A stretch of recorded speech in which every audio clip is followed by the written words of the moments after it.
I don't think people understand how special Benny the bunny really is. Benny was different from the other bunnies because he couldn't hop like the rest.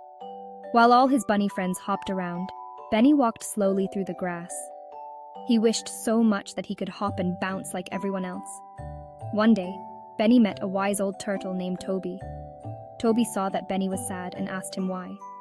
Benny explained, "I wish I could hop like the other bunnies, but I just can't." Toby smiled and said, "Everyone has something special they can do. Let's find out what makes you special." So Toby and Benny went on a walk through the forest.